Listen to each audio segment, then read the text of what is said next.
नमस्कार, जय हिंद दोस्तों। एक बार फिर से आप सभी का बहुत बहुत स्वागत है आपके अपने यूट्यूब चैनल एग्ज़ाम वाले भैया पर। देखिए दोस्तों, आज की जो टॉपिक है आपकी क्लास 11th या 12th में साइंस साइड से पढ़ने वाले हैं, तो आपको क्या फ़ायदा होगा साइंस साइड लेने से, इसके बारे में आज हम आपको पूरी जानकारी देने वाले हैं। तो दोस्तों, आप इस वीडियो को पूरा देखिएगा और अगर आपको वीडियो अच्छी लगेगी तो प्लीज़ वीडियो को लाइक करिएगा और अपने सभी फ्रेंड्स के साथ में जो कि साइंस स्ट्रीम से पढ़ने वाले हैं उनको वीडियो जरूर शेयर कर दीजिएगा। और चैनल पर अगर पहली बार विजिट कर रहे हैं तो चैनल को सब्सक्राइब करिएगा, बेल आइकन को। चलिए हम आपको डिटेल्स देते हैं जो कि आपको साइंस साइड लेना चाहिए, क्यों लेना चाहिए। सबसे पहले तो मैं बात करूं कि अगर आप क्लास 10th के बाद 11th या 12th में साइंस स्ट्रीम से पढ़ना चाहते हैं तो आप दो तरह से आप पढ़ाई कर सकते हैं साइंस स्ट्रीम में, क्योंकि साइंस स्ट्रीम में भी आपको दो टाइप से जो है कोर्स मिलेंगे देखने को। जैसे सबसे पहला जो आपका होता है पीसीएम होता है और जो दूसरा होता है आपका पीसीबी होता है। पीसीएम में आपके सब्जेक्ट आते हैं जो फिजिक्स, केमिस्ट्री एंड मैथ आते हैं, और पीसीबी में जो आपका आता है फिजिक्स, केमिस्ट्री एंड बायो आता है। तो ये आपके ऊपर डिपेंड करता है कि आप कौन सा जो है यहाँ पे सब्जेक्ट लेना चाहते हैं। Class 12th 11th and 12th में साइंस साइड से अगर आप पढ़ रहे हैं तो आप मैथ्स पढ़ेंगे या फिर बायो पढ़ेंगे, ये आप पे डिपेंड होता है। फिजिक्स और केमिस्ट्री दोनों में जो है कॉमन होता है साइंस स्ट्रीम में। तो ये आपके दो टाइप से हो जाते हैं, पीसीबी और पीसीएम, दो आपके भाग हो जाते हैं क्लास 11th 12th में साइंस स्ट्रीम में। चलिए यहाँ पे देखते हैं। हम सबसे पहले बात करते हैं अगर हम साइंस स्ट्रीम में जो सब्जेक्ट होते हैं। सबसे पहले मैं अगर बात करूं आपकी फिजिक्स की, तो देखिए फिजिक्स जो आपका होता है 11वीं 12वीं में आप फिजिक्स पढ़ते हैं, और फिजिक्स पढ़ने के बाद आपका इसमें कैरियर का ऑप्शन क्या होता है वो मैं आपको बता दूं।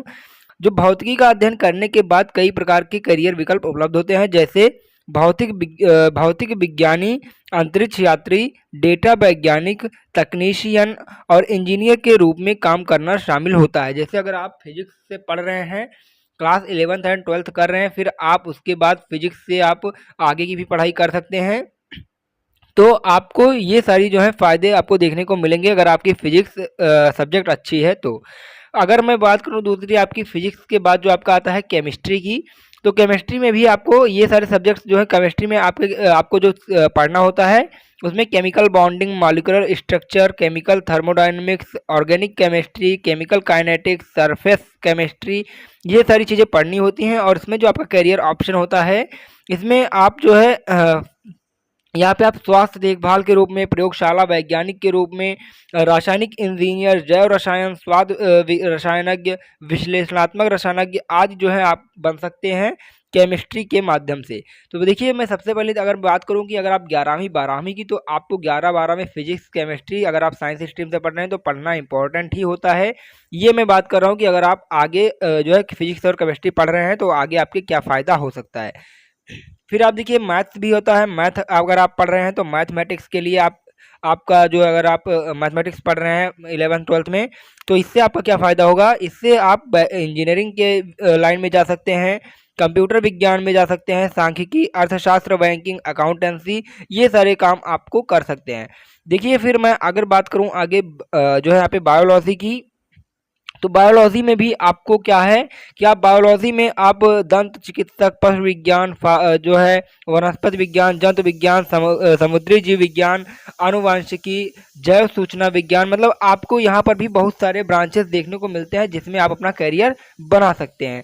तो देखिए दोस्तों, ये तो मैंने आपको सब्जेक्ट्स बता दिए जो कि 11 12 में साइंस स्ट्रीम में पढ़ने होते हैं। अब मैं बात करूँ अगर नौकरियाँ जो है कौन कौन सी मिलती हैं जो है यहाँ पे पढ़ने के बाद, तो सबसे पहले देखिए आपको यहाँ पे इंजीनियरिंग आ जाता है अगर आप मैथमेटिक्स से किए हुए हैं। अगर आप मैथ से पढ़े हुए हैं 11 12, तो आप इंजीनियरिंग कर सकते हैं। जैसे आईआईटी कर सकते हैं, जेई कर सकते हैं, नीट एनआईटी कर सकते हैं, बीआईटी कर सकते हैं। ये आपके इंजीनियरिंग जो है कोर्सेज आ जाते हैं अगर आपने मैथमेटिक्स से पढ़ा हुआ है। फिर आपका मेडिकल लाइन आ जाता है अगर आपने बायो से पढ़ा हुआ है, ठीक है।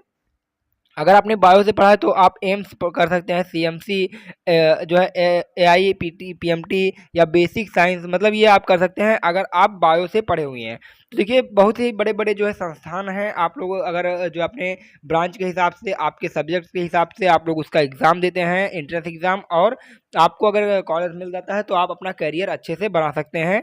तो ये आपका था कि क्लास 12th 11th 12th में अगर आप जो है साइंस साइड से पढ़ रहे हैं तो आपको नौकरियां कौन कौन सी मिल सकती हैं। तो देखिए दोस्तों, आपको उम्मीद करते हैं वीडियो अच्छा लगा होगा। आपको मैंने सब्जेक्ट्स बता दिए कि 11वीं 12वीं में आपको कौन कौन से सब्जेक्ट पढ़ने हैं, और अगर आप उन सब्जेक्ट से पढ़ रहे हैं तो आपको कौन कौन सी नौकरियां मिल सकती हैं, आप कौन कौन से कोर्सेज कर सकते हैं। उम्मीद करते हैं दोस्तों आपको वीडियो जरूर अच्छी लगी होगी। अगर आपको वीडियो अच्छी लगी तो प्लीज़ वीडियो को लाइक करिएगा, चैनल को जरूर सब्सक्राइब करिए, बेल आइकन को भी प्रेस कर लीजिए। थैंक यू दोस्तों, फिर मिलते हैं एक नए वीडियो के साथ।